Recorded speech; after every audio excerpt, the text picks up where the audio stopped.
आज हम अपनी ऐतिहासिक यात्रा की अगले चरण में बढ़ते हुए बात करेंगे फिरोज शाह तुगलक के शासनकाल पर। फिरोज शाह का अनुशासन व्यवस्था किस प्रकार की थी, इस पर हम बात करेंगे। इसके अलावा उसने कौन कौन से युद्ध किए और वो कहाँ तक सफल रहा, इस पर भी हम चर्चा करेंगे। इस पर बहुत ज़्यादा बात नहीं है, थोड़ी सी चीज़ों को हम जानेंगे। जो मेनली आपका क्वेश्चन बनेगा वो बनेगा आंतरिक शासन व्यवस्था से ही, तो आपको मेनली यहाँ पर फोकस करना है। और कुछ फैक्ट्स हम देखेंगे क्योंकि फैक्ट्स आवश्यक होते हैं, एक तो आंसर राइटिंग के लिए भी, क्योंकि बीच बीच में आप उसको मेंशन करते हैं। इसके अलावा अगर आपके यहाँ ऑब्जेक्टिव क्वेश्चन पूछे जाएंगे या फिर वन लाइनर क्वेश्चन भी पूछे जाएंगे तो आप वहाँ पर कोई प्रॉब्लम क्रिएट ना हो, आप आसानी से क्वेश्चन को सॉल्व करके आ पाएँ। तो ये मेरा लक्ष्य है। तो इस तरीके से आज हम अध्ययन करेंगे। तो स्वागत है आपका गौरव ज्ञान अकेडमी पर। मैं हूँ नितिका सिंह।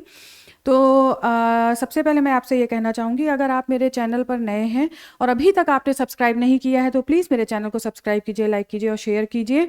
नेक्स्ट पेज पे आ जाते हैं।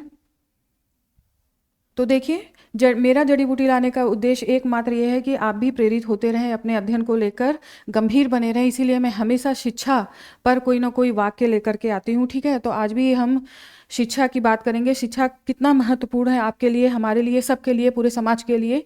तो देखिए, अगर आप 1 साल के लिए योजना बना रहे हैं तो चावल उगाइए। अगर आप 10 साल के लिए योजना बना रहे हैं तो पेड़ लगाइए। और अगर आप 100 सालों के लिए योजना बना रहे हैं तो लोगों को शिक्षित कीजिए। ये वाक्य है कन्फ्यूशियस का, जो चीन के महान दार्शनिक थे, ठीक है, और शिक्षक भी थे वहाँ पर।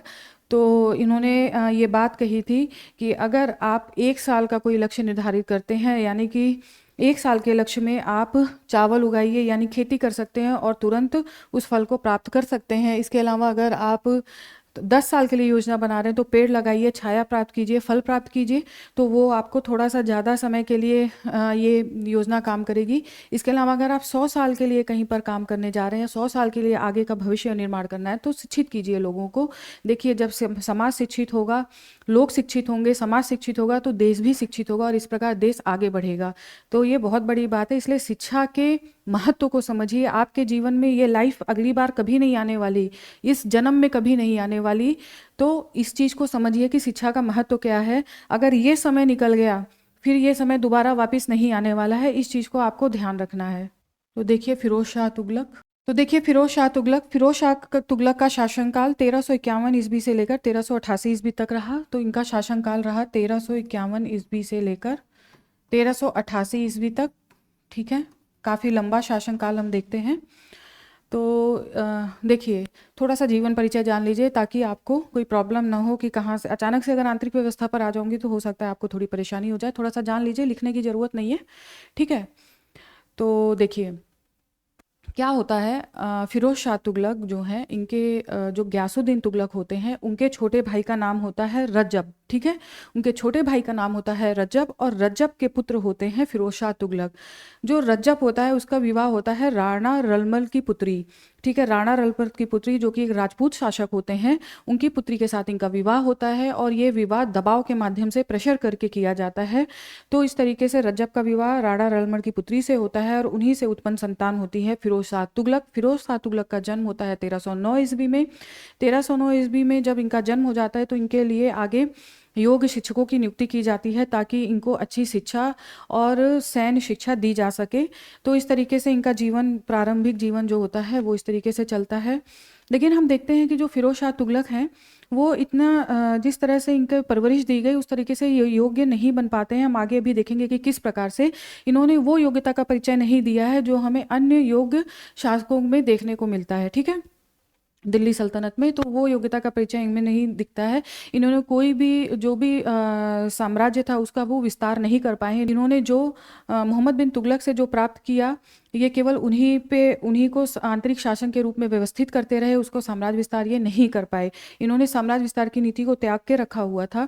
इसके बाद हम देखते हैं कि जो आंतरिक शासन व्यवस्था है उस पर इन्होंने ज़्यादा से ज़्यादा काम किया है और वो इसमें भी कहाँ तक सफल रहे हैं इस पर भी हम अब आगे नेक्स्ट में हम देखेंगे। इसके साथ ही साथ आप देखिए कि जो फिरोज शाह तुगलक था, कई बार ये बताया जाता है कि कई इतिहासकारों का ये मानना है कि फिरोज शाह तुगलक ने का जो राज्यारोहण हुआ या जो उसने जब वो सुल्तान बना तो अंतिम समय में मोहम्मद बिन तुगलक के साथ ही था वो, तो सबकी सर्वसम्मति से, मतलब सर्वसम्मति से वो सुल्तान बन गया था। लेकिन कई इतिहासकारों ने इस पे क्वेश्चन मार्क लगाया है कि सुल्तान, चूंकि वो मोहम्मद बिन तुगलक के, ऐसा नहीं था कि कोई वंशज नहीं था या कोई पुत्र और नहीं बचे थे, ऐसा नहीं था, तो फिर फिरोज शाह तुगलक को क्यों सुल्तान बनाया गया? ऐसा कई इतिहासकारों का मानना है कि फिरोज शाह तुगलक एक ऐसे गुट का व्यक्ति था, एक ऐसे गुट में शामिल था जो सुल्तान के पद को प्राप्त करने की इच्छा रखता था, और इसने उलेमा वर्ग को और अन्य जो मोहम्मद बिन तुगलक से असंतुष्ट हो चुके थे लोग, उनका समर्थन प्राप्त करके ये गद्दी पर बैठा था। तो इस तरीके से ये बात कही जाती है। खैर, हमारे अध्ययन का विषय ये नहीं है, लेकिन आपको ये जानना इसलिए आवश्यक है कि किस तरीके से फिरोज शाह तुगलक शासन को प्राप्त करता है। तो इस तरीके से वो हम देखते हैं गद्दी पर बैठता है, और इस 23 मार्च 1351 ईस्वी को गद्दी पर बैठता है और वो दिल्ली सल्तनत का एक सुल्तान बन जाता है। तो ये सारी चीज़ें हैं। अच्छा, बर्नी और अफीफ ने भी इसके बारे में कुछ नहीं लिखा है। बर्नी और अफीफ को संरक्षण प्राप्त हुआ था फिरोज शाह तुगलक का, उन्होंने भी इसके विषय में कुछ नहीं, राज्यारोहण के विषय में ज़्यादा कुछ नहीं लिखा है। तो ये भी माना जा सकता है कि इस वजह से, क्योंकि संरक्षण प्राप्त था, तो उसके विरोध में भी ये ज़्यादा कुछ लिख नहीं सकते थे, तो एक इसका ये भी सीमा रहती है। तो नेक्स्ट हम आ जाते हैं इसकी आंतरिक शासन व्यवस्था किस प्रकार की होती है। तो सारी चीज़ को अब हम डिस्कस करेंगे, ठीक है। तो आंतरिक शासन व्यवस्था देख लीजिए। आंतरिक शासन व्यवस्था के अंतर्गत पहला पॉइंट आपका आ जाता है राजस्व व्यवस्था, ठीक है। इसके अंतर्गत आ जाता है राजस्व व्यवस्था, ठीक है। देखिए, जब भी आप किसी भी शासक की, अगर आपको आंतरिक शासन लिखने के लिए आ जाए, तो आप 2-4 पॉइंट्स उसमें याद रखिए, तो इस तरीके से आप आराम से क्वेश्चन को हैंडल कर लेंगे। जैसे कि देखिए, अगर राजस्व व्यवस्था की बात की जाए, तो आप उस शासक ने कौन से कर लगाए, ठीक है, वो कर किन पर लगाए गए, किस पर नहीं लगाए गए, उसकी राजस्व नीति के अनुसार वो कितना सहिष्णु था, ठीक है, अपनी प्रजा के प्रति। इस तरीके से एक पॉइंट ये हो गया। दूसरा, आप देखिए, उन्होंने सिंचाई व्यवस्था या सिंचाई कर लगाए या नहीं लगाए, कौन से ऋण माफ़ किए, कौन से ऋण लगाए गए, कौन कितने प्रकार के कर लगाए गए, ये सारी चीज़ें आपको एक साथ में याद रखनी है। इसके अलावा उसने कितने प्रकार के सिक्के चलाए, आंतरिक और बाह्य व्यापार में कौन से कर लगाए थे और किस प्रकार से उसने कार्य किया था। तो शासकों के विषय में अगर आप ये 2-4 चीज़ें राजस्व व्यवस्था में रखेंगे तो आपको याद होता चला जाएगा, ठीक है। इसी तरीके से आप पिछले सुल्तान जो मैंने वीडियो अपलोड कर दी हैं, उसमें भी आप देखेंगे बातें इसी के इर्द गिर्द घूम रही हैं, और किस शासक ने भूमि की पैमाइश कराई, नहीं कराई, तो ये इतना अगर आप याद रखेंगे ना, तो आपका राजस्व व्यवस्था ये पॉइंट जो है आराम से टैकल हो जाएगा, ठीक है। तो देखिए, राजस्व व्यवस्था में जो मेनली फिरोज शाह तुगलक है ना, उन्होंने 4 प्रकार के कर लगाए थे, जजिया, जकात, खुम्स, खराज, ठीक है। तो 4 प्रकार के कर थे, आप देख लीजिए, इन्होंने 4 प्रकार के कर लगाए थे, 4 प्रकार के कर लगाए थे, ठीक है। देखिए, जजिया, जकात, खुम्स, खराज, ठीक है।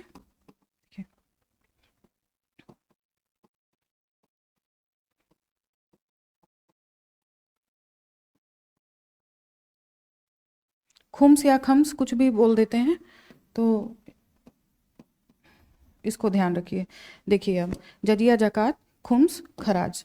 देखिए, अब इस कर के बारे में आप जानिए, हो सकता है कि आपने इसमें से बहुत, जैसे खुम्स हुआ, जकात, ये कुछ हो सकता है नहीं सुना हो, तो आप जानते हैं कि ये क्या है। देखिए, था वो उपज पर आधारित कर था, ये उपज पर लगाया जाता था, ठीक है, उपज पर ये कर लगाया जाता था, ठीक है, उपज पर यह कर लगाया जाता था। इसके साथ ही साथ आप देखिए कि फिरोज शाह तुगलक का जो कर था इस पर, वो 1/3 से लेकर 1/5 तक लगाया गया, ठीक है। एक तो चीज़ आपको इसमें यह याद रखनी है। और देखिए, खराज जो था वो किस तरह से लगाया गया। देखिए, जो इनके यहाँ ख्वाजा हिसामुद्दीन थे, उन्होंने 6 वर्ष के मतलब एक परिश्रम किया 6 वर्ष का, उसके बाद ये कर निर्धारित किया था। हालांकि कोई भी जैसे भूमि की माप की नहीं की गई, जैसे अलाउद्दीन खिलजी के समय हम देखते हैं कि बाकायदा भूमि की नाप की जाती है, उसके आधार पर करों को लगाया जाता है। लेकिन यहाँ पर ऐसा हमें नहीं दिखाया जाता है, हमें ऐसा नहीं दिखता है, बल्कि हम यहाँ पर देखते हैं कि केवल अनुमान के आधार पर ये काम किया जाता है। और हमेशा ध्यान रखिए, जो कर होता है ये राजकीय भूमि पर लगाया जाता है, यानी कि जो सल्तनत की भूमि होती है ये वहाँ पर लगाया जाता है। तो इस तरीके से ख्वाजा हिसामुद्दीन के 6 वर्ष के परिश्रम के साथ ही ये कर लगाया जाता है। ये नाम देख लीजिए, ख्वाजा ख्वाजा हिसामुद्दीन, ठीक है।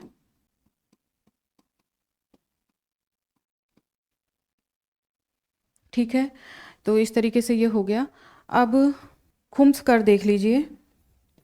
ये कर जो होता था ये युद्ध में लूटे गए माल पर प्राप्त किया जाता था और इसका जो बंटवारा होता था वो सुल्तान और प्रजा के मध्य हो जाता था या प्रजा और पदाधिकारियों के मध्य, इस तरीके से ये चीज़ें होती थी। तो देखिए जो खुम्स कर होता था ये युद्ध में लूटे गए माल पर लगाया जाता था, ठीक है। और जो खुम्स होता था देखिए ये लगाया गया आपका, इसको यहाँ पर देख लीजिए, ये 1/5 जो हिस्सा था ये सुल्तान के पाले में आया। क्योंकि देखिए क्या हुआ, पहले के जो सुल्तान होते थे हमने देखा कि इसका ज़्यादा इस कर की चर्चा कहीं पर भी नहीं मिलती, इतना ज़्यादा नहीं मिलती है और ना ही ये हमारे अध्ययन का विषय इतना ज़्यादा है।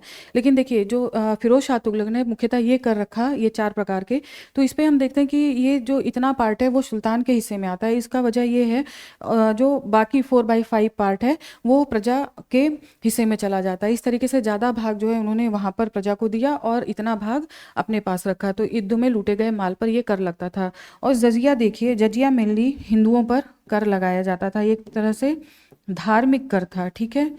हिंदुओं पर ये कर लगाया जाता था, हिंदुओं पर ये कर लगाया जाता था। और देखिए जो जजिया कर था ये जजिया कर ब्राह्मणों से भी लिया गया फिरोज शाह तुगलक के शासनकाल में। अन्य सुल्तानों ने क्या किया था कि ब्राह्मणों से लेना नहीं चाहा। देखिए कोई नियम नहीं बनाया था कि हम उनसे नहीं लेंगे, लेकिन एक जो चीज़ें चली आ रही थी तो उन्होंने ब्राह्मणों से लेना अवॉइड किया था ये कर।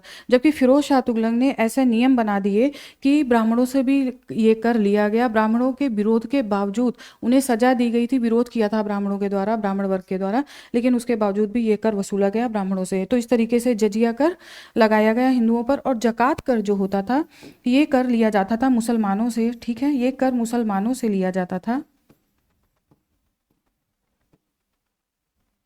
ये कर मुसलमानों से लिया गया और ये उनकी आय का लगभग 2.5%, ठीक है। ये उनकी आय का 2.5% होता था और ये जो कर लिया गया जकात वो उन्हीं पर खर्च कर दिया जाता था, यानी कि मुसलमानों से लिया जाता और उन्हीं के हितों के लिए इसे खर्च किया जाता था। तो इस तरीके से हम देखते हैं कि जो राजस्व व्यवस्था में 4 प्रकार के कर हम देखते हैं, जिसमें जजिया, जकात, खुम्स, खराज। तो इस तरीके से आप देखते हैं। नेक्स्ट पेज पर आ जाइए। ये बताया जाता है कि फिरोज शाह तुगलक ने करीब 24 प्रकार के करों को समाप्त किया था। 24 प्रकार के कष्टदायी जो कर थे उन्हें समाप्त किया था। 24 प्रकार के करों को समाप्त किया था, करों को समाप्त किया था, ठीक है। 24 प्रकार के करों को समाप्त किया था।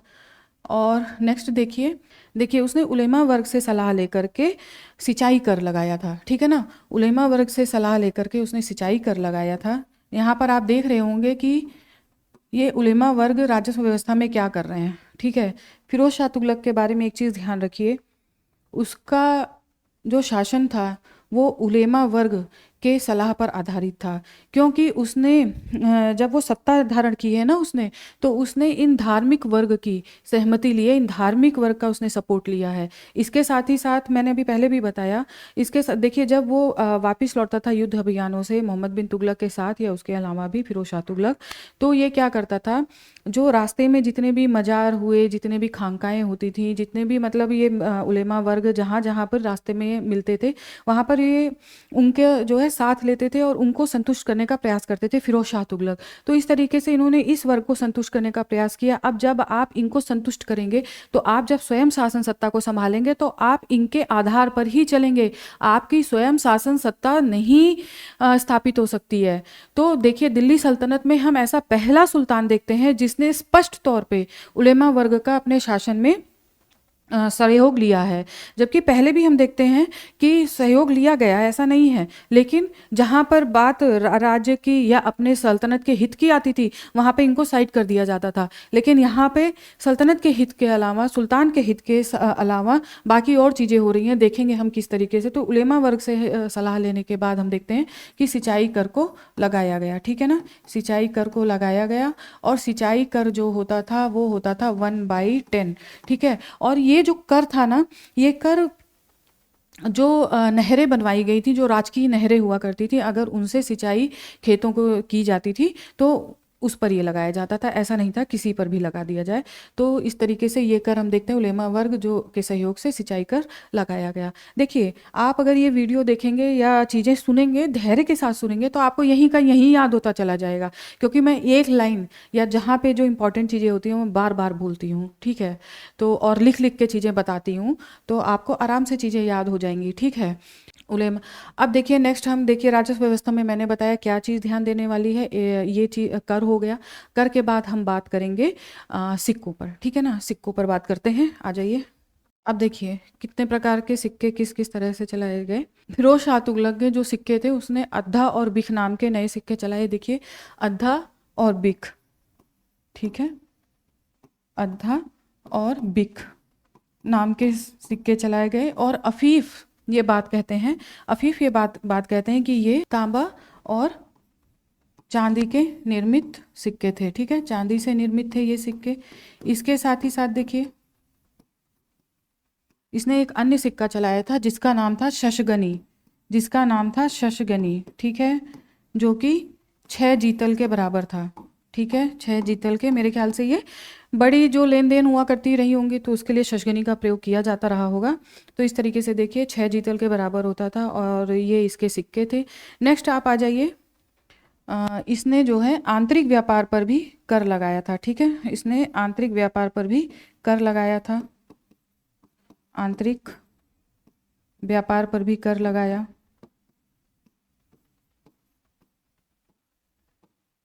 पर कर लगाया था। और देखिए फिरोज शाह तुगलक ने क्या किया था, अपने कर्मचारियों और पदाधिकारियों के वेतन में भी वृद्धि की थी।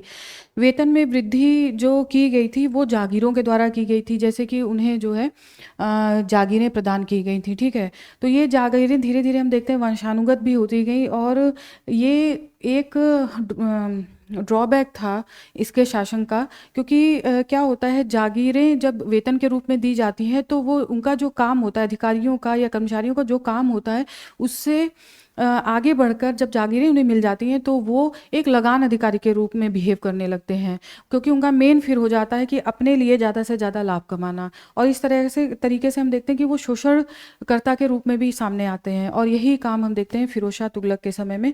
तो उन्होंने देखिए अभी यहाँ पर खैर हम देखते हैं यहाँ पर क्या होता है, तो हम देखते हैं जो उन्होंने कर्मचारियों को वेतन दिया था वो जागीर के रूप में दिया था, ठीक है, कर्मचारियों को वेतन जो मिलता है वो जागीरों के रूप में प्राप्त होता है। लेकिन इन सब चीज़ों से एक चीज़ तो हुई, इन सब चीज़ों से हम देखते हैं एक चीज़ तो हो गई, वो थी जो आय थी सल्तनत के लिए, जो एक आय थी वो निश्चित हो गई थी, जो कि अभी तक जो मोहम्मद बिन तुगलक का शासनकाल था लास्ट समय पे हम देखते हैं जो उसकी नीतियां रही हैं उससे कितनी अव्यवस्था उत्पन्न हो चुकी थी और उसकी वजह से जो आर्थिक कंगाली थी वो भी लगभग आ चुकी थी, क्योंकि आय कहाँ से प्राप्त होती, इतनी बड़े बड़े जो उसने नीतियां बनाई थी उसमें इतना अपव्यय हुआ था जिसकी वजह से सल्तनत का जो खजाना था वो भी जाता रहा था। तो इस तरीके से हम देखते हैं कि एक आय निश्चित हुई, यहाँ पर हम देखते हैं एक आय निश्चित हो गई थी। अब सल्तनत के लिए एक आय निश्चित हुई, कुछ हुआ नहीं हुआ ये जरूर हुआ, एक आय निश्चित हो गई थी। और यहाँ पर देखिए जो प्रजा के लिए काम किए गए थे चूंकि प्रजा भी सुखदायी हुई, ठीक है, प्रजा को भी इससे लाभ हुआ था, क्योंकि किसानों से हम देखते हैं तकावी ऋण, यहाँ पर देख लीजिए तकावी ऋण जो है माफ़ किया गया। ये एक प्रकार का किसानों को पैसा दिया जाता था, एक लोन समझ लीजिए, जिस तरीके से उनके मतलब खेती को बढ़ाने के लिए उनके लिए बीज उर्वरक मतलब ये सारी चीज़ें दी जाती थी, तो उसको जो है माफ़ कर दिया गया था फिरोज शाह तुगलक के शासनकाल में। तो ठीक है, राजस्व व्यवस्था के कारण लाभ दिखाई देता है हमें कि सल्तनत के लिए लाभ मिलता दिखाई देता है। अब नेक्स्ट पेज पर आप आ जाइए। अब उसकी हम सिंचाई व्यवस्था देखते हैं, ठीक है ना, अब उसकी हम सिंचाई व्यवस्था देखते हैं। देखिए सिंचाई व्यवस्था के अंतर्गत आ जाइए तो उसने 5 बड़ी नहरें बनवाई थी, 5 बड़ी नहरें, 5 बड़ी नहरें बनवाई थी जो कि काफ़ी फेमस हैं, 5 बड़ी नहरें बनवाई थी, ठीक है, जिसमें से एक नहर जो है वो 150 मील की थी, ये लिखने की ज़रूरत नहीं है, बस सुनते रहिए चीज़ें याद होती हैं। सबसे लंबी नहर इसकी जो थी वो थी 150 मील लंबी, ठीक है, 150 मील लंबी नहर थी जो कि यमुना से लेकर हिसार तक ठीक है। इस तरीके से इसने एक नहर बनाई थी, वो 90 मील लंबी थी और वो थी सतलज से घग्गर तक। ठीक है। इसके अलावा उसने सिरमौर से हांसी तक एक नहर बनवाई थी। इसके अलावा उसने बनाई थी फिरोजाबाद से एक यमुना नदी तक, और दूसरी नहर थी फिरोजाबाद से एक घग्गर नदी तक। तो इस तरीके से उसने 4-5 नहरें जो थी, ये फेमस फेमस नहरें, ज़्यादा याद करने की ज़रूरत नहीं है, बस इतना जानते रहिए कि सिंचाई व्यवस्था में उसने नहरों के द्वारा एक बड़ा काम किया। और यही जो नहरें थी, इसके वजह से उपज जो है, उपज में वृद्धि हुई थी, नए नए नगर बसावट हुई, क्योंकि जो पहले नगर उजड़ चुके थे वो उनमें भी बसावट हमें देखने को मिलती है। क्योंकि जो हफीफ हैं और बरनी है, इनके कथन के अनुसार करीब 300 नए नगर बसे। तो ऐसा माना जाता है, आधुनिक इतिहासकारों का ये मानना है कि नए नगर इतने नहीं बनाए जा सकते। हाँ, ये हो सकता है कि जो पुराने नगर अकाल वगैरह आने के कारण जो उजड़ गए थे, तो उनमें फिर से बसावट देखने को मिलती है। तो इस तरीके से ये नहरें जो है, एक तो उपज में वृद्धि होती है, इसके अलावा करीब 1200 बाग लगवाए गए। इन नहरों के काम के कारण क्या हुआ, करीब 1200 बाग लगवाए गए। ठीक है ना, बाग बगीचों का काम हुआ। ठीक है, बाग लगवाए गए, इसके साथ ही साथ लगवाए गए थे। इसके अलावा हम देखते हैं, इसके अलावा कुएं कुएं भी बने। ठीक है, कुएं भी बनवाए गए। तो राहगीरों के लिए बहुत लाभदायक ये हुआ। तो प्रजा के कल्याण के लिए उसने काफ़ी कुछ किया था। तो इस तरीके से हम उनकी सिंचाई व्यवस्था पर काम देखते हैं। इसके साथ ही अब नेक्स्ट पॉइंट देखेंगे, उसने सार्वजनिक निर्माण क्या कराया था, उसने सार्वजनिक निर्माण किस प्रकार से उस पर काम किया था। तो नेक्स्ट पॉइंट हम देखते हैं। जैसे मैंने सिंचाई व्यवस्था में ही बताया कि इसके कारण आगे देखिए, एक एक पॉइंट से दूसरा पॉइंट जुड़ रहा है। आपको याद करने की विशेष कुछ ज़रूरत नहीं है, बस एक बार सुन लीजिए। एक बार आपको टेलीग्राम पे ये पॉइंट्स मिल जाएंगे, वहाँ पर आप रिवीजन करते रहिए, आपको कोई दिक्कत ही नहीं आने वाली है। आपको क्वेश्चन मिलेगा, आप तुरंत लिखना शुरू कर देंगे। ठीक है। तो सार्वजनिक निर्माण के अंतर्गत हम देखते हैं कि 300 नगरों का बताया जाता है कि निर्माण किया गया था, जिसमें से प्रमुख 300 नगरों का 300 नगर इस समय बसे। ठीक है, जिसमें से प्रमुख नगर आप देख लीजिए। ठीक है, फतेहाबाद, फतेहाबाद। ठीक है, फतेहाबाद के बाद आप देखिए फिरोजाबाद, फिरोजाबाद और फिरोजपुर, फिरोजपुर। नेक्स्ट हो जाएगा जौनपुर, जौनपुर। नेक्स्ट हिसार। ठीक है, हिसार। तो देखिए ये 3 तो एफ से हो गए, फतेहाबाद, फिरोजाबाद और फिरोजपुर। जो ये फिरोजाबाद है ना, ये दिल्ली में ही फिरोज शाह कोटला जो अभी बोला जाता है आधुनिक समय में, तो ये उसी के पास है। और ये जो जगह थी, ये फेवरेट स्थल था इसका, फिरोज शाह तुगलक का, यहीं पर वो रहा करता था। तो इस तरीके से फिरोजाबाद, ये 5 ये प्रमुख शहर हैं जो इसके समय में निर्मित किए गए। नेक्स्ट पेज पर आ जाइए। इसके अलावा देखिए, कहा जाता है कि इसने करीब 40 मस्जिदें बनवाई। ठीक है, 40 मस्जिदें, 40 मस्जिदें बनाई, 30 मदरसों का निर्माण कराया। शिक्षा पर इसने ध्यान दिया था, 30 मदरसों का निर्माण कराया। इस तरह से इसने अनेक देखिए सार्वजनिक स्थलों का निर्माण कराया था, जैसे कि इसने अनेक हॉस्पिटल्स बनवाए थे, मकबरे भी बनवाए। और इसके साथ ही हम देखते हैं कि इसने सार्वजनिक स्नानगृह भी बनवाया था। तो बहुत सारी चीज़ों को इसने निर्मित किया था। अब आप नेक्स्ट पॉइंट पे आ जाइए। यहाँ पे अच्छा लिख देती हूँ, अस्पताल, अस्पताल बनवाए। ठीक है, स्नानगृह, स्नानगृह, इस तरीके से बहुत सारी चीज़ों का। और देखिए फिरोज शाह तुगलक की जो पुस्तक का, स्वयं की जो लिखी हुई पुस्तक है, उसका नाम है फुतुहात ए फिरोज शाही। फुतुहात ए फिरोज शाही में उसने बताया है, फुतुहात ए फिरोज शाही में, देखिए फुतुहात ए फिरोज शाही में, फुतुहात ए फिरोज शाही में उसने बताया है कि जो पिछले सुल्तानों ने कई सारी जो इमारतें बनवाई थी, मस्जिदें बनवाई थी, जैसे उसने बताया कि दिल्ली की जामा मस्जिद हुई, कुतुब मीनार हुआ, शमशी तालाब हुआ, अलाई दरवाज़ा हुआ, उसका सबका इसने मरम्मत कराया था। तो फुतुहात ए फिरोज शाही में दिया है कि उसने मरम्मत कार्य किया था, मरम्मत कार्य किया था। कई सारी इमारतों का, ठीक है, जिसमें मैंने बताया दिल्ली का जामा मस्जिद है, अलाई दरवाज़ा है, शमशी तालाब है और कुतुब मीनार है। इस तरीके से उसने बहुत सारी इमारतों पर मरम्मत कार्य करवाया था। अब आ जाइए नेक्स्ट पॉइंट पर। देखिए उसका अगर हम परोपकारी कार्य देखें तो परोपकारी कार्य में उसने प्रजा के लिए बहुत भलाई के कार्य किए थे। जैसे कि उसने दीवान खैरात जो कि एक दीवान खैरात का निर्माण करवाया था, जो कि मुसलमान स्त्रियों और बच्चों के लिए जो है कार्य करता था। तो इसलिए देख लीजिए आप परोपकारी कार्य उसके देख लीजिए। तो देखिए दीवान ए खैरात, दीवान ए खैरात, ठीक है, जो कि मुसलमान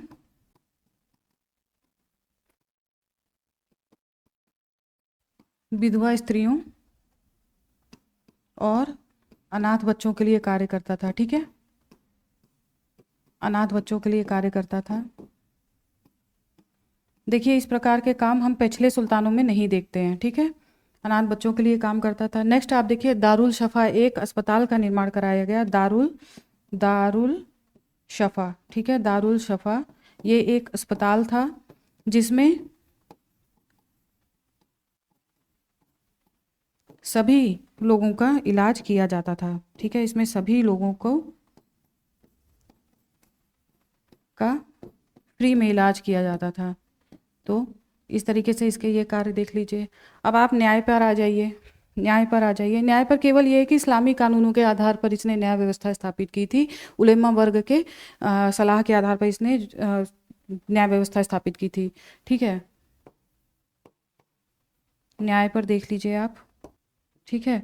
तो इस्लामी कानूनों के आधार पर, बस इतना आपको पता होना चाहिए, इस्लामी कानूनों के आधार पर न्याय व्यवस्था स्थापित की गई थी। नेक्स्ट पेज पर आ जाइए। तो शिक्षा व्यवस्था में देखिए करीब 30 मदरसों का इसने स्थापना की थी। मैंने भी सार्वजनिक निर्माण कार्य के हेडिंग में आपको बताया है। तो इसने मदरसों की स्थापना की थी। इसके साथ ही साथ, मदरसों के साथ ही साथ हम देखते हैं कि इसने अफीफ और बरनी को संरक्षण दिया था, तो बरनी की पुस्तक का नाम था तारीख़ फ़िरोज़शाही, ठीक है, तारीख़ फ़िरोज़शाही। आपको याद करने में दिक्कत नहीं होगी, फिरोज शाह तुगलक के समय में तारीख़ फ़िरोज़शाही। और यही सेम पुस्तक थी अफीफ की भी, इसी नाम से, ठीक है, तारीख़ फ़िरोज़शाही।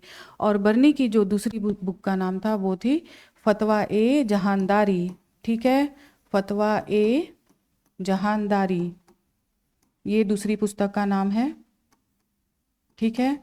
इसके अलावा जो फिरोज शाह तुगलक यानी कि एफएसटी की बुक को देख लीजिए। इसकी बुक का नाम अभी मैंने पहले ही लिख दिया है कि फतुहात ए फ़िरोज़शाही, ठीक है, स्वयं भी विद्वान था ये, फतुहात ए फ़िरोज़शाही। इसने देखिए, इसने इतिहास और चिकित्सा शास्त्र में रुचि दिखाई थी, इतिहास और चिकित्सा शास्त्र में रुचि दिखाई थी, चिकित्सा शास्त्र में रुचि दिखाई थी। इसके अलावा आप देखिए जब ये ज्वालामुखी मंदिर वहाँ पर जाता है तो वहाँ पर इसे एक लाइब्रेरी, ठीक है, एक पुस्तकालय मिलता है जहाँ पर इसने करीब 1300 किताबें इसे मिलती हैं, पुस्तक मिलती हैं, जिसका ये अनुवाद भी कराता है। तो इस तरीके से वहाँ पर दलाइल फ़िरोज़शाही उसका नाम रखता है। तो देख लीजिए ज्वालामुखी मंदिर पर जब वो जाता है तो वहाँ पर उसे 1300 बुक्स मिलती हैं जो कि संस्कृत में होती हैं, ठीक है, संस्कृत में होती हैं, जिसका वो फारसी में अनुवाद कराता है, फारसी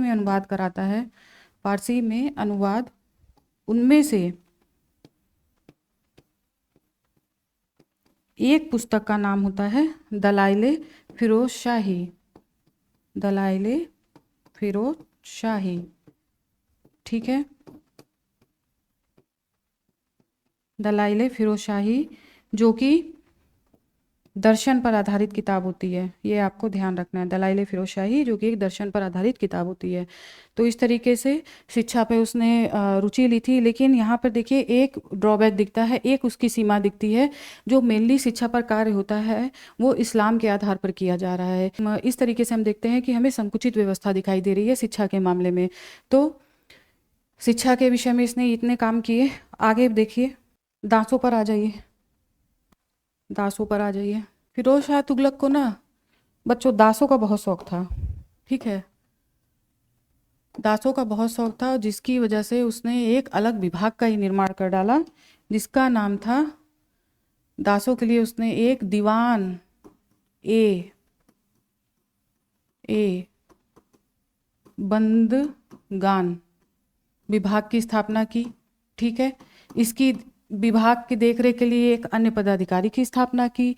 दासों का शौकीन था, बताया जाता है कि इसके यहाँ करीब 1,80,000 दास थे, ठीक है।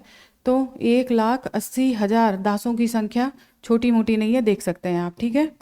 1,80,000 दास थे, जिन्हें वेतन के रूप में वेतन भी दिया जाता था। वो वेतन था 1 टंका से लेकर 10 टंका तक, ठीक है। इस तरीके से हम देखते हैं उसने दीवाने बंदगान विभाग की स्थापना की थी। और आगे आ जाइए आप, उसकी सैन्य व्यवस्था देख लीजिए। सैन्य व्यवस्था में उसने क्या काम किया, इसमें उसने कोई विशेष काम नहीं किया, बल्कि हम फिरोज शाह तुगलक को वापस लौटता हुआ देखते हैं। जहां अलाउद्दीन खिलजी ने सैन्य व्यवस्था में इतने सुधार किए थे, वो हमें फिरोज शाह तुगलक के समय में कुछ भी नहीं दिखाई देते हैं, ठीक है ना। वो हमें फिरोज शाह तुगलक के समय में कुछ भी नहीं दिखाई देते हैं। बल्कि जब जो वेतन के रूप में जागीरें दी जा रही हैं, तो ये जो सैन्य अधिकारी हैं वो एक राजस्व अधिकारी की तरह बिहेव कर रहे हैं। उन्होंने सैन्य कुशलता को प्राप्त करने के लिए कोई ट्रेनिंग नहीं दी गई, ऐसा कुछ भी नहीं दिखाई देता है। बल्कि उनके बच्चे और उनके जितने भी आसपास के रिश्तेदार हैं, वो हम देखते हैं इस व्यवस्था के अंतर्गत आ जाते हैं और बिल्कुल अकर्मण्य, यानी कि कोई काम नहीं करते हैं। क्योंकि हम देखते हैं कोई ऐसा बड़ा सैन्य अभियान भी हमें फिरोज शाह तुगलक के समय में नहीं दिखता है। तो सैन्य व्यवस्था बिल्कुल शून्य दिखाई देती है। तो इनकी जो सैन्य व्यवस्था है वो दुर्बल हमें दिखती है, सैन्य व्यवस्था दुर्बल दिखाई देती है, ठीक है। और जो सैनिक हैं, वो जो वेतन के रूप में जागीरें दी गई हैं, वो मात्र पेंशन अधिकारी प्राप्त करने वाले, मतलब पेंशन प्राप्त करने वाले अधिकारी दिखते हैं हमें, ठीक है। पेंशन प्राप्त करने वाले अधिकारी के रूप में हमें दिखते हैं। और जागीरों के कारण जागीर दी जाती है, जिसके कारण ये वंशानुगत व्यवस्था, ये वंशानुगत बन जाती है। और जहाँ भी देखिए चीज़ें वंशानुगत आती हैं ना, जैसे सैन्य व्यवस्था, इसमें बहुत योग्यता का परिचय देना पड़ता है।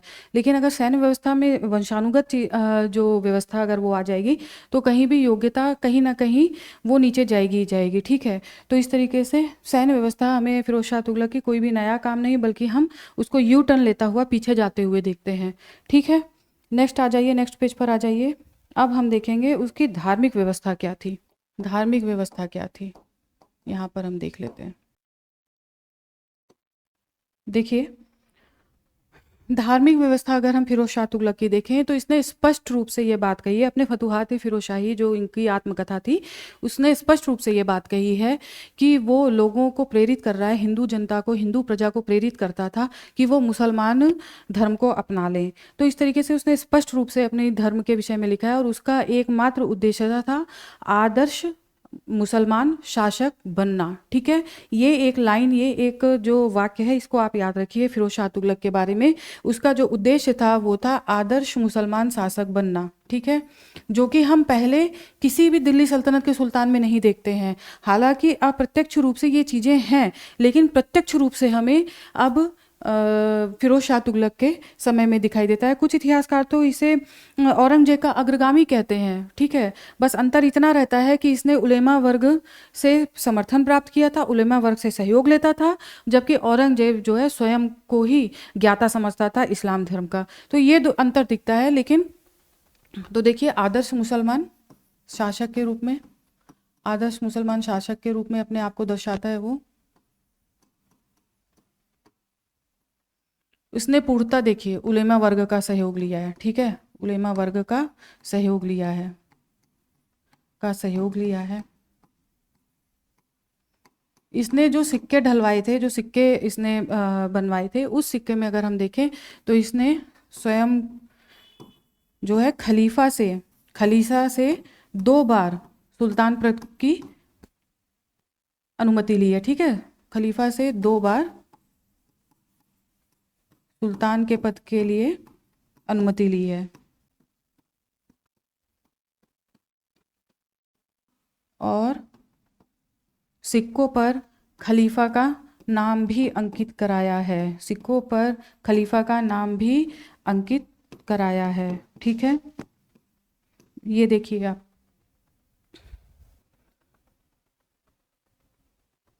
और देखिए जो जजिया कर था, धार्मिक व्यवस्था में आप इसको भी लिख सकते हैं, जो जजिया कर था, जजिया कर पहली बार, जजिया कर, ठीक है, जो जजिया कर था वो ब्राह्मणों पर लगाने वाला पहली बार ब्राह्मणों पर लगाया गया फिरोज शाह तुगलक ने। देखिए ये कई बार फैक्ट्स के रूप में भी पूछा जाता है, तो ये चीज़ ध्यान रखिएगा।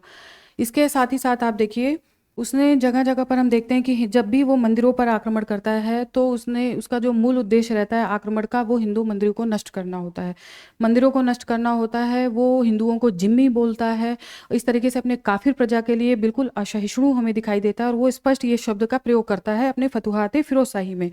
तो इस तरीके से वो काम करता है। और हम देखते भी हैं जब वो उड़ीसा में जाज नगर पर, जब वो जाज नगर पर आक्रमण करता है, जाज नगर पर आक्रमण करता है, तो वहाँ पर वो मंदिरों को ही ध्वस्त करता है, ठीक है, मंदिरों को ध्वस्त करता है। इसके अलावा मंदिरों को ध्वस्त करता है, इसके अलावा हम देखते हैं ध्वस्त करता है। और यहाँ पर हम आपको मैं बताऊं, इसने इतनी क्रुएल्टी अपनाई थी यहाँ पर, उसने मंदिरों के जो मूर्तियाँ थी उसको तोड़ करके उसमें गाय का मांस मिलवा करके ब्राह्मणों के गले में टंगवा दिया था, और जो कुछ टुकड़े बचे थे उसे मदीना भिजवा दिया था। तो इसने इतना क्रूएल काम यहाँ पर हमें करता दिखाई देता है राजनगर में। इसके अलावा उसका जो दूसरा मंदिरों पर उसने आक्रमण किया था वो था नागरकोट में आक्रमण करता है और वहाँ के मंदिरों को भी ये नष्ट करता है। तो इस तरीके से हिंदू प्रजा के प्रति ये असहिष्णु दिखाई देता है। हिंदुओं के जो मेले लगते हैं, उनके जो सार्वजनिक रूप से उनके त्यौहार होते हैं, उनको भी ये भंग करने का प्रयास करता है। तो इस तरीके से इसकी जो नीति होती है स्पष्ट रूप से एक आदर्श मुसलमान शासक बनने की होती है, और उसने हिंदू प्रजा के प्रति एक असहिष्णुता की नीति अपनाई थी। नेक्स्ट पेज पर आ जाइए। फिरोज शाह समय के हम युद्ध देख लेते हैं, आ जाइए, युद्ध देख लीजिए, इसके समय के युद्ध। तो ज़्यादा कुछ नहीं है, हम देखते हैं कि इसने साम्राज्य विस्तार की नीति नहीं अपनाई थी। इसका मेनली जो फोकस था वो था आंतरिक शासन व्यवस्था पर, इतने सारे उसने आंतरिक शासन व्यवस्था पर काम किए थे। इसलिए कभी भी इसमें देखिए आप साम्राज्य विस्तार पे क्वेश्चन नहीं आएगा, क्योंकि उसने कोई साम्राज्य विस्तार किया ही नहीं। मोहम्मद बिन तुगलक का जितना लास्ट में दक्षिण भारत निकल चुका था, ठीक है, पूरा दक्षिण भारत निकल चुका था, बंगाल निकल चुका था, बंगाल तो कभी खैर हाथ में आया ही नहीं, तो उड़ीसा निकल चुका था। तो इतने सारे जितने भी क्षेत्र थे वो निकल चुके थे उसके हाथ से, उत्तर पश्चिम के काफ़ी क्षेत्र निकल चुके थे, कश्मीर तो था भी नहीं। तो इस तरीके से जो भी चीज़ थी, इसने साम्राज्य विस्तार की नीति नहीं अपनाई, उसी शासन को संगठित करने का प्रयास किया था, उसी साम्राज्य को संगठित करने का प्रयास किया था। तो इसने ये काम किया था। तो हम युद्ध के रूप में अगर हम बंगाल में देखें तो ज़्यादा कुछ नहीं है, बस आपको ये जानना है, बंगाल में अगर देखें तो यहाँ भी ये बंगाल को आक्रमण तो करता है फिरोज शाह तुगलक, लेकिन वहाँ पर भी उसे हार का ही सामना करना पड़ता है, विजय नहीं मिलती है इसे। यहाँ पे देखिए क्या होता है, यहाँ पर होता है शमसुद्दीन इलियास, ठीक है, इस समय यहाँ पर होता है शमसुद्दीन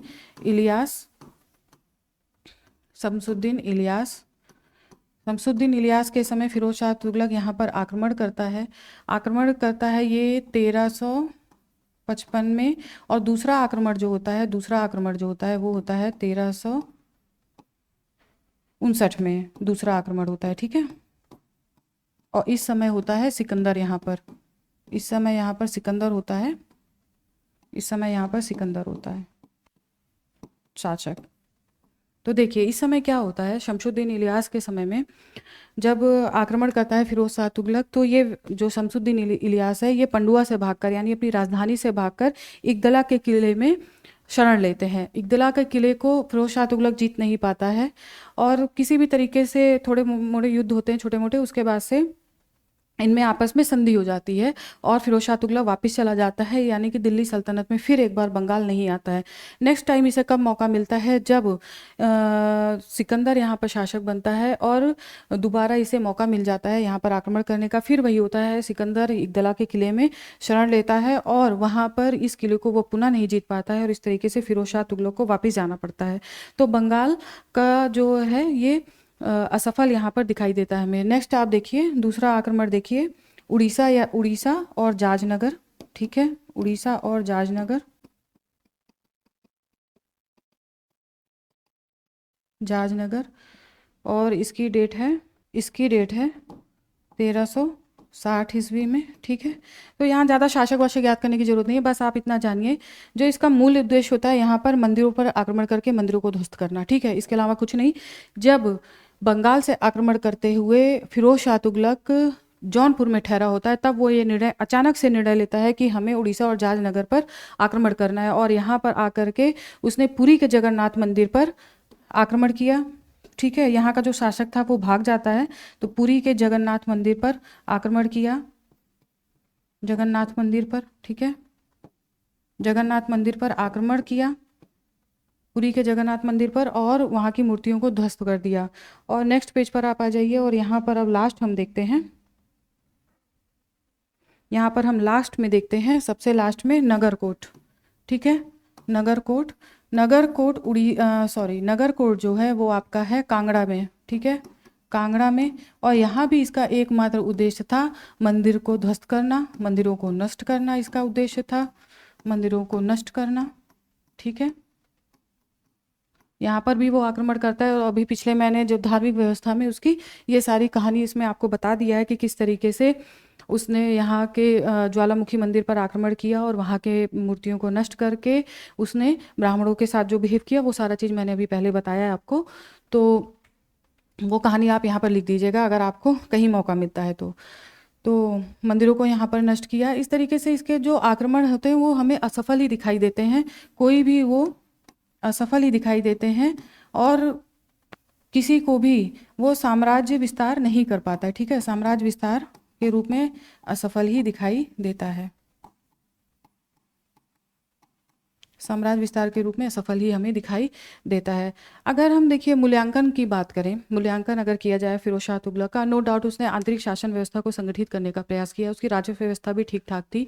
वहीं पे उसके मैंने सीमा बता दिया है कि जागीर व्यवस्था के कारण, जागीरों के बांटने के कारण जो लगान अधिकारी थे वो शोषणकर्ता के रूप में सामने आते हैं। ठीक है, हालांकि उसने इसको रोकने का प्रयास किया है, लेकिन उसमें वो असफल दिखाई देता है। और इसके अलावा अगर हम उसकी धार्मिक व्यवस्था देखें तो वो सहिष्णु शासक के रूप में सामने आता है। एक शासक का काम होता है कि वो अपनी संपूर्ण प्रजा के लिए भलाई का कार्य करे, ना कि एक व्यवस्था पर फोकस हो जाए, या एक धर्म या जाति या किसी भी आधार पर फोकस हुआ जाए। वो सल्तनत, या वो आज भी आप आधुनिक समय में देख लीजिए, अगर ऐसा कोई भी सरकारें ऐसा काम करेंगी तो वो कभी आगे नहीं बढ़ सकती हैं, देश कभी विकास नहीं कर सकता है। तो ये तो मध्यकाल में क्या ही चलते। तो आंतरिक रूप से देख लीजिए, यहाँ पर वो इस सब चीज़ों में धार्मिक व्यवस्था के रूप में भी वो असहिष्णु शासक दिखाई देते हैं, और हिंदू प्रजा के प्रति उन्होंने असहिष्णु नीति अपनाई होती है। लेकिन अगर हम सिंचाई व्यवस्था देखें, जैसे कि उसने नहरों का निर्माण किया, इसके अलावा उसने जो बाग लगवाए, कुएं खुदवाए, इसमें वाकई उसने काफ़ी अच्छा सराहनीय कार्य करता हुआ दिखाई देता है, उससे सभी को लाभ मिलता है। उसने व्यापार को जिस तरीके से कंट्रोल किया है, आंतरिक व्यापार पर हालांकि कर लगाए गए ताकि व्यापार में जो भ्रष्टाचार है उसको कम किया जा सके, इस तरीके से उसने काम किया था। तो इसकी सफलता मिले जुले रूप में हमें दिखाई देती है। तो आज अब हम लास्ट में इसको फैक्ट देख लेते हैं। चलिए लास्ट में फैक्ट देख लेते हैं, लास्ट में हम कुछ फैक्ट देख लेते हैं। ठीक है, देखिए, अगर आप पूरी क्लास सुनेंगे आपको नया कोई फैक्ट्स नहीं मिलेगा, एक फैक्ट केवल नया है, उसको मैं बता देती हूँ। जैसे कि देखिए, इसने दीवान ए इस्तिहाक, ठीक है, इसने दीवान इस्तिहाक विभाग की स्थापना की थी फिरोज शाह तुगलक ने, और इस विभाग का काम था सैनिकों के आश्रितों को मदद करना। ठीक है, सैनिकों के आश्रितों को मदद करना, सैनिकों के आश्रितों को मदद करना। इसके अलावा इसने चार प्रकार के जो कर लगाए थे, चार कर हम देख लीजिए, चार कर, ठीक है। जजिया, जकात, खुम्स, खराज अभी मैंने पहले भी बता दिया है, तो ये हो गए चार कर। इसके नेक्स्ट आप नेक्स्ट पेज पर आ जाइए, वहाँ पे एक फैक्ट देखिए आप, इसने दासों के लिए, ठीक है, दासों के लिए दीवान ए बंदगान, ठीक है, विभाग की स्थापना की थी। दीवान ए बंदगान, बंदगान विभाग की स्थापना की थी। इसके साथ ही साथ देखिए सिंचाई कर, सिंचाई कर, सिंचाई कर लगाया। सिंचाई कर जो था वो 10% था। कई बार ये क्वेश्चन भी पूछा जाता है, ये चीज़ ध्यान रखिएगा, या 1/10 पूछे, 1/10 भी ऑप्शन में हो सकता है, तो ये चीज़ ध्यान रखिएगा। और इसके अलावा जो हाँ, दलाइल फिरोज शाही, ठीक है ना। नेक्स्ट देखिए, दलाइल फिरोज शाही, ज्वालामुखी मंदिर से जो 1300 पुस्तकें प्राप्त हुई थी, उसमें से एक पुस्तक का नाम इसने रखा था दलाइल फिरोज शाही, जो कि दर्शन पर आधारित पुस्तक थी, ठीक है, अनुवाद कराया था। इसके साथ ही साथ आप नेक्स्ट फैक्ट देख लीजिए, सिक्कों सिक्कों के नाम लिख दीजिए, लिख दे रही हूँ, ये देखिए, अद्धा, ठीक है, अद्धा, बिक, शशगनी, ठीक है, शशगनी पूरा मैंने बताया हुआ है आपको। ये हो गए सिक्के, ठीक है। सिक्कों पर उसने खलीफा का नाम अंकित कराया था, खलीफा का नाम अंकित कराया था, खलीफा का नाम अंकित कराया था, ठीक है। इसके अलावा आपको ये जानना चाहिए कि उसने स्वयं को खलीफा का नायब भी पुकारा था, खलीफा का नायब भी पुकारा था, खलीफा का नायब, खलीफा का नायब पुकारा। इसके अलावा उसने फतह खान का नाम भी अंकित कराया था, सिक्कों पर फतह खान का नाम भी अंकित कराया था, जो कि उसका पुत्र था, ठीक है, अंकित कराया था, अंकित कराया था सिक्कों पर। तो ये कुछ फैक्ट्स हो गए फिरोज शाह तुगलक से संबंधित। तो पूरा वीडियो देखिएगा अंत तक, आपको ज्ञान में वृद्धि होगी आपके। तो आज यहीं तक, जल्दी ही मिलती हूँ आपके साथ नेक्स्ट वीडियो में। अब मैं बात करूँगी आपके साथ लोधी वंश की, ठीक है ना। तो लोधी वंश को जल्दी से समाप्त करके फिर हम मुगल साम्राज्य की ओर बढ़ जाएंगे। और तो पढ़ते रहिए, मस्त रहिए, स्वस्थ रहिए, धन्यवाद।